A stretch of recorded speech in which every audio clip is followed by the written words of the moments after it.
National Herald मामले पर एक बार फिर से सोनिया गांधी से पूछताछ होनी है और इस सबके बीच में कांग्रेस के नेता और कार्यकर्ता सड़कों पर उतर चुके हैं। कांग्रेस आरोप लगा रही है कि बीजेपी तो शांतिपूर्वक प्रदर्शन तक नहीं करने देना चाहती है, लोकतंत्र की हत्या हो रही है। हमारे साथ मौजूद हैं बीजेपी के सांसद जगदम्बिका पाल साहब। सर, लोकतंत्र की हत्या हो रही है, शांतिपूर्वक प्रदर्शन करना चाहते हैं, वो करने नहीं दिया जा रहा है, कांग्रेस के नेता आरोप लगा रहे हैं। मैं कह रहा हूं लोकतंत्र की हत्या कांग्रेस पार्टी कर रही है। लोकतंत्र की हत्या, अभिव्यक्ति की स्वतंत्रता पे कुठाराघात लगातार आज लोकसभा के सत्र का दूसरा सप्ताह है और एक दिन भी कांग्रेस पार्टी सदन को नहीं चलने दे रही है। सरकार की तरफ से श्री प्रहलाद जोशी जी संसदीय कार्य मंत्री कह रहे हैं, राज्यसभा में श्री पीयूष गोयल जी ने कहा कि हम जिस महंगाई की बात कर रहे हैं उस पर हम चर्चा करने के लिए तैयार हैं। स्पीकर साहब, आप समय तय कर दें, सरकार जवाब देने के लिए तैयार है, लेकिन निशाना कहीं और है। क्यों ईडी पूछताछ कर रही है? आप खुद कह रहे हैं कि एसोसिएटेड जर्नल लिमिटेड में अगर पूछताछ हो रही है तो इसलिए हो रही है कि उसकी हजारों करोड़ की प्रॉपर्टी में अगर उसको एक यंग इंडिया कंपनी बना करके 76% उसकी स्वामित्व श्रीमती सोनिया गांधी और राहुल गांधी ने अपने नाम पे ले लिया, कोर्ट से वो केस रजिस्टर्ड हुआ, उस पर जांच हुई, 67 करोड़ की ईडी ने प्रॉपर्टी सीज किया है। अब उसके बाद अगर एक स्वतंत्र एजेंसी पूछताछ कर रही है तो आखिर स्वाभाविक है कि इसमें अगर वो निर्दोष है तो कोर्ट चले जाए, कोर्ट से तो जमानत पे हैं। और इसके बावजूद कि ये पूछताछ भी ना हो, इसलिए लोकतंत्र की हत्या हो रही कि सदन को भी नहीं चलने दिया जा रहा। ये एजेंसी काम ना कर सके, सारे देश की जहां ईडी ऑफिस उनके सामने राज्य की इकाइयां, इनके कार्यकर्ता विधायक वहां धरना दे रहे हैं।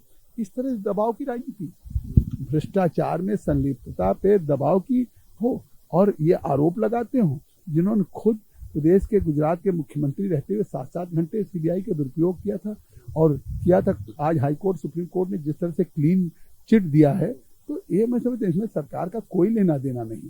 आज ये एजेंसी है, अपनी जांच कर रही, पूछताछ कर रही इसमें, लेकिन ये सदन न चलने देना। 32 बिल बाकी है, 18 बैठकें होनी है, 7 बैठकें हो चुकी, वॉश आउट हो गया। 1 घंटे में 1.5 करोड़ रुपया जनता की गाढ़ी कमाई का पैसा खर्च होता है और इसके बावजूद आज 50 करोड़ से ऊपर जनता का नुकसान हो चुका है। और देश की जनता ये अपेक्षा करती है कि सदन में चर्चा होगी, जो इशूज हैं, ज्वलंत समस्याएं हैं। या आज फैमिली कोर्ट का बिल लगा है।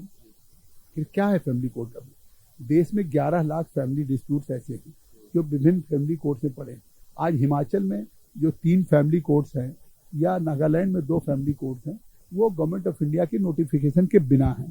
तो अगर उसको रिट्रोस्पेक्टिव इफेक्ट से आज हम बिल ला रहे हैं, अमेंडमेंट बिल, तो हम उसको नहीं करेंगे तो जितने फैसले जब से हिमाचल की उस फैमिली कोर्ट ने किए हैं या नागालैंड के कोर्ट ने किया, वो नल एंड वॉइड हो जाएगा। लेकिन सर, सवाल ये है, कहा यह जा रहा है कि गांधी परिवार को परेशान करने के लिए इस तरीके से अलग अलग एजेंसीज का इस्तेमाल किया जा रहा है और कांग्रेस उसी का विरोध कर रही है। तो विरोध करने का अधिकार तो देश में सभी को है ना, शांतिपूर्वक। गांधी परिवार को परेशान करेंगे?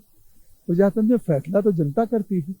तो अगर आज देश की जनता जनादेश श्री नरेंद्र मोदी जी को दे रही है, 2014 से ज्यादा प्रचंड बहुमत से 2019 में दे रही है, आज जनता कांग्रेस मुक्त भारत बना रही है, तो उनको तो ये कहना चाहिए कि ये फैसला तो जनता का है कि पूरे देश में अगर कांग्रेस एक राज्यों से वाइप आउट होती जा रही है तो इसमें हमको फिर क्यों परेशान करेंगे? अब कांग्रेस है क्या?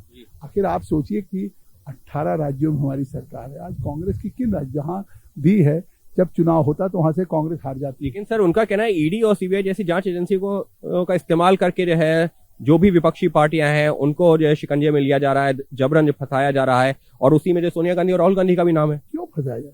अच्छा, ये मनी लॉन्ड्रिंग हुई, आप देख रहे हैं कि केस रजिस्टर्ड है, जमानत पे हैं और प्रॉपर्टी अवैध जो है उसको सीज किया जा चुका है। अब इसके बाद जनता का जो जनादेश आ रहा है, आखिर बीजेपी को क्या चिंता होगी? जब बीजेपी देश में कांग्रेस पार्टी के नेताओं का चरित्र को देख चुकी है कि इनको देश के किसी हित से सवाल नहीं है, केवल भ्रष्टाचार में संलिप्त हैं। ये कांग्रेस पार्टी जो आजादी की लड़ाई की समय की पार्टी थी, वो आज रही नहीं। आज कांग्रेस पार्टी की संपत्ति को व्यक्तिगत संपत्ति बनाया जा रहा हो, उसको साइफन किया जा रहा हो मनी लॉन्ड्रिंग करके, तो इसके उनका वो अगर इस भ्रष्टाचार में लिप्त है तो उसका भाजपा से क्या लेना देना? साफ तौर पर बीजेपी सांसद जगदम्बिका पाल साहब का ये कहना है कि जांच एजेंसी अपना काम कर रही है, अगर भ्रष्टाचार हुआ है तो वहां कार्रवाई होगी, तो उसमें डर किस चीज का। और जो आरोप लगाए जा रहे हैं ना कि सीबीआई और ईडी जैसी जांच एजेंसियों का दुरुपयोग कर रही है, तो वो पूरी तरह से निराधार है और उल्टा संसद का वक्त बर्बाद किया जा रहा है कांग्रेस समेत तमाम विपक्षी दलों के द्वारा। सहयोगी कैमरा पर्सन प्रवीण दीक्षित के साथ अंकित गुप्ता, बीपी न्यूज, दिल्ली।